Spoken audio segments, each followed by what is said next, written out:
l'islamophobie est une haine, est un racisme, est une xénophobie, une exclusion vis-à-vis d'une personne, vis-à-vis d'un groupe de personnes, vis-à-vis d'une institution, vis-à-vis d'un bâtiment que l'on pense être, ou que l'on définit être musulman.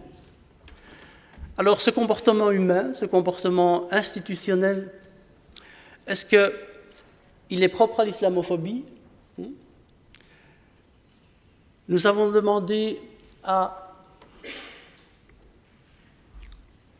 Stéphanie Le Sen, qui est coordinatrice de formation au CJ, qui est une grande organisation plutôt européenne, plutôt internationale, mais avec qui on collabore dans énormément de projets. On leur a demandé finalement, ce qui est bizarre, c'est que la première fois où j'ai, moi, suivi une formation sur l'islamophobie, c'était donné par mon amie Stéphanie qui travaillait sur l'antisémitisme aussi. Okay. Donc c'est quand même incroyable que des modules comme ça qui existent depuis très longtemps ne sont pas popularisés auprès des institutions, auprès des organisations. Et on lui a demandé de nous parler un peu de la pyramide de la haine pour voir si l'islamophobie était un comportement spécifique ou si c'était un comportement universel quand on veut exprimer de la haine, du racisme, du rejet, de la xénophobie par rapport à un groupe qu'on a ciblé. Stéphanie ?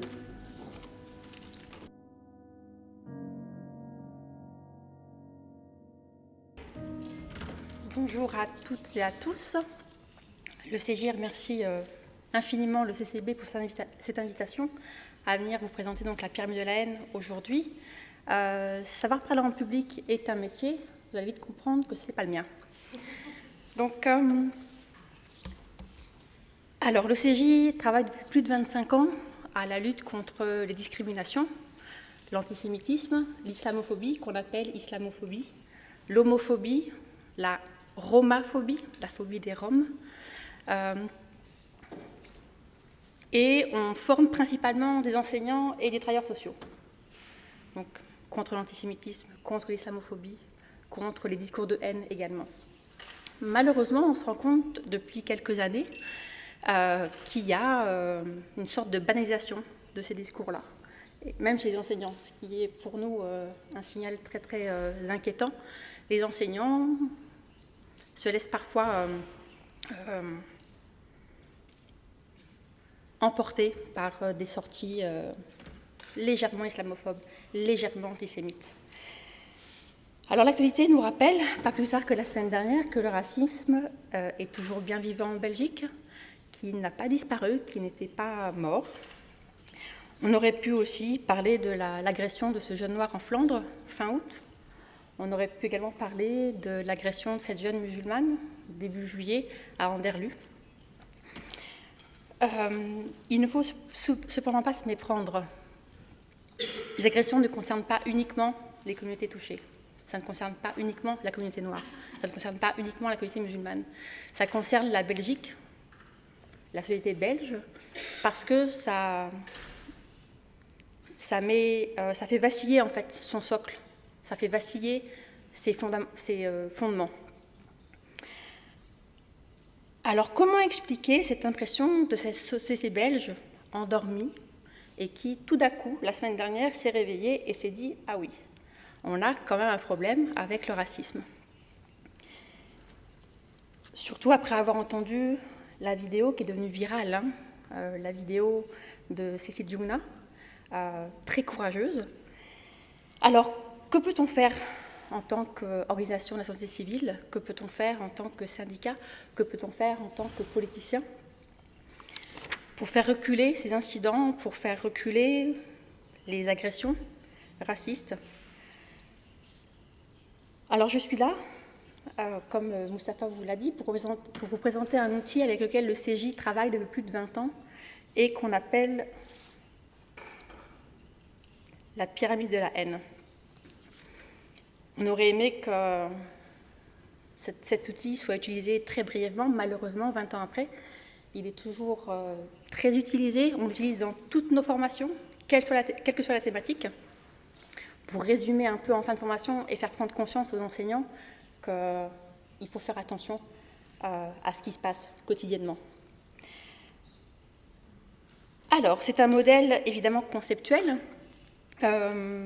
qui nous permet d'identifier comment s'appliquent toutes les formes de haine et également comment un certain environnement social leur permet de se développer. Alors, à votre avis, quelle est la première base des discriminations? Qu'est-ce qu'on a tous, toutes et tous, quand on parle de discrimination? On a des stéréotypes. Même si on se dit très ouvert, même si on se dit très tolérant, on a tous des stéréotypes.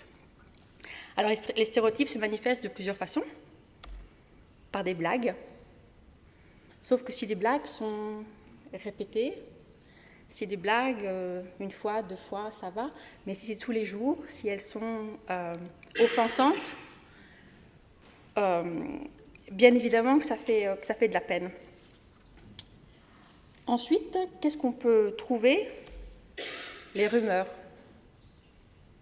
Les rumeurs qui prennent vie très très rapidement, et même si on les démonte, même si on les dénonce, ça laisse toujours un peu de suspicion. La non-remise en question d'informations négatives. Oh, on a dit ça, on n'a pas voulu faire nos devoirs jusqu'au bout. Ouais, c'est pas très grave. Justifier les préjugés en associant les comportements d'une personne à tout un groupe. Ah, ben je connais un Rome, il est voleur. Tous les Roms sont des voleurs. Vous savez ça? On peut remplacer Rome par toutes sortes d'adjectifs. Hein. La deuxième étape, après les stéréotypes, donc qui est une idée qui concerne un groupe, le préjugé. Le préjugé, c'est un sentiment. Et comme son nom l'indique, on préjuge. Donc on se fait une idée toute faite d'une personne et on colle cette personne tout ce que porte la communauté. Alors, que trouve-t-on dans les préjugés? Les insultes,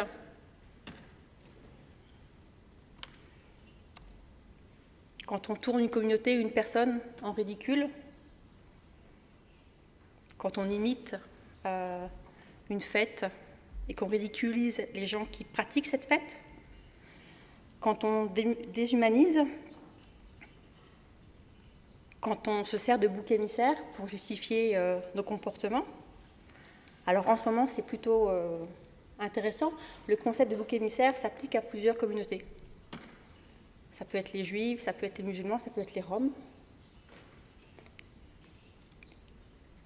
La troisième étape, c'est quand il y a une action qui est mise en place. Évitement social aussi, quand on n'est pas socialement identique. Il y a aussi l'exclusion sociale, quand on ne correspond pas à la norme. Donc la norme, si on s'en éloigne, en Belgique par exemple, de la norme blanche, de la norme hétérocentrée, valide, neurotypique, on a plus de chances d'être marginalisé. Donc la troisième étape, quand il y a une action mise en place, c'est les discriminations. Discrimination sur le plan de l'éducation, et ça, lisez le rapport du CCIB. Lisez aussi le rapport sur l'éducation de Ounia 2018, avec des éléments très importants et qui permettent de comprendre comment des parents contactent Ounia en cas de discrimination. L'emploi, parce qu'on n'a pas le bon nom de famille, parce qu'on n'habite pas la bonne commune. Le harcèlement.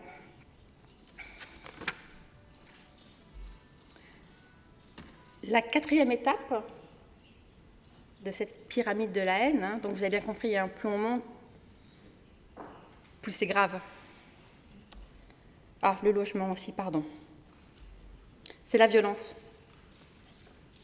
Alors la violence contre la propriété, Donc, par exemple, comme il s'est passé il n'y a pas très longtemps à Louvain, des tags sur la mosquée de Louvain, des tags racistes.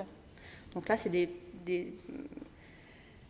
violences faites contre des bâtiments, profanation de cimetières aussi, et la violence contre les personnes. Donc des menaces, des agressions,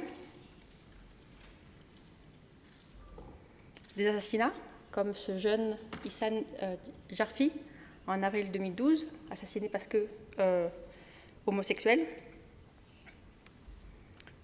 Terrorisme aussi rentre dans cette case de violence.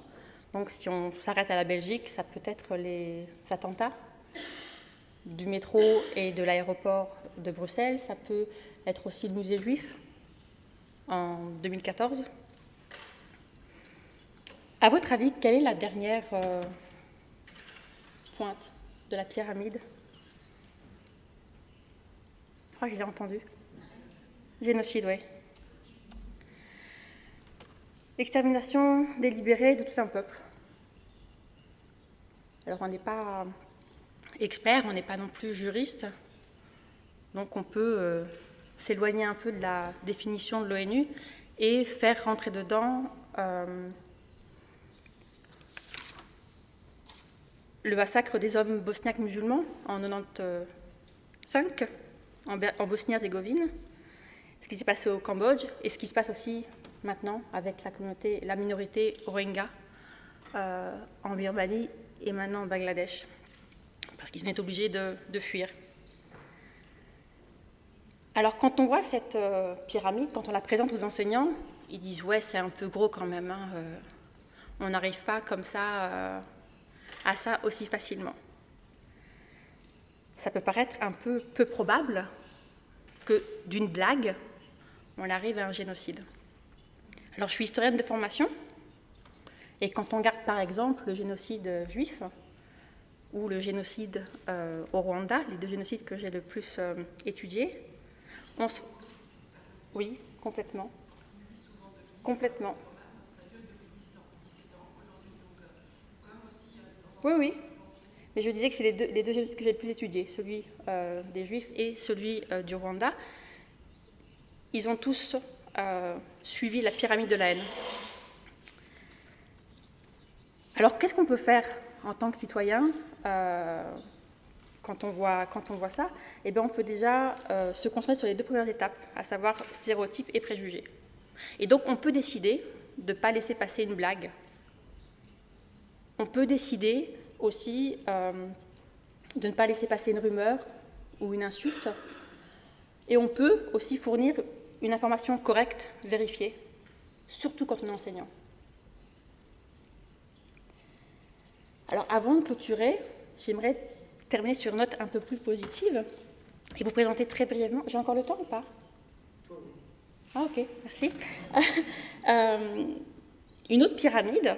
Alors, je ne suis pas égyptologue, hein, je ne joue pas un culte aux pyramides, mais bon, on explique pas mal de choses avec les pyramides. La pyramide de l'Alliance.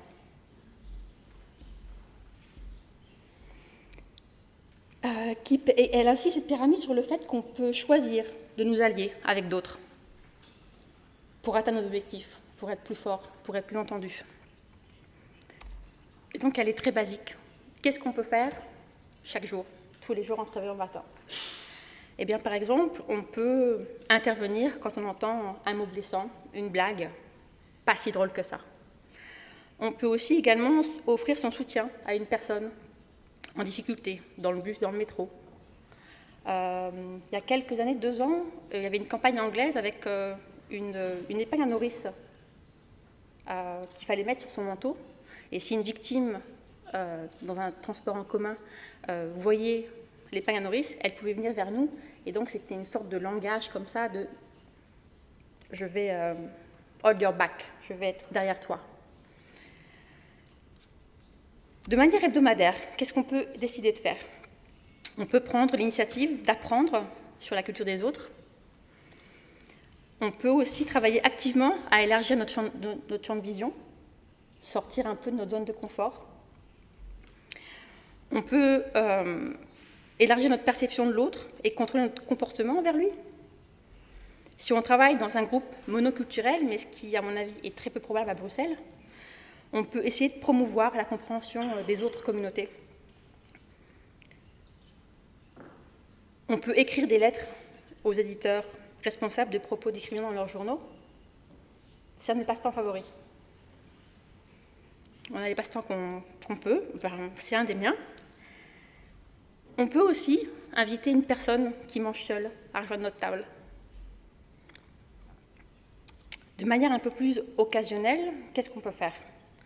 On peut développer des actions collectives, comme celle-ci, celle qui nous réunit aujourd'hui. Au-delà de notre culture, au-delà de notre religion, afin de faire bouger la société. On peut partager le pouvoir dans nos organisations. On peut soutenir explicitement des personnes ciblées par les injustices. On peut être conscient du problème des autres personnes et des groupes qui sont réduits au silence et parler pour eux. On peut voir et comprendre les besoins d'un changement systémique. On peut aussi prendre le risque de croire dans la possibilité de changer et de prendre le risque de faire confiance. Merci infiniment pour votre écoute. Et Bruxelles doit être un phare dans cette Europe qui s'assombrit tous les jours de plus en plus. Merci beaucoup.